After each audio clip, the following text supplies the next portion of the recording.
चली आई बड़ा दुख के बात बा कि हमनी के बीच में CDS रावत जी ने खी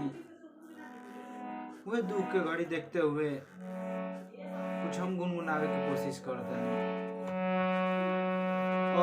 चके में घटली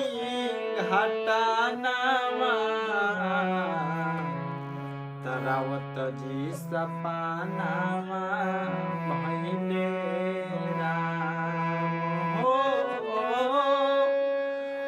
चके में घटल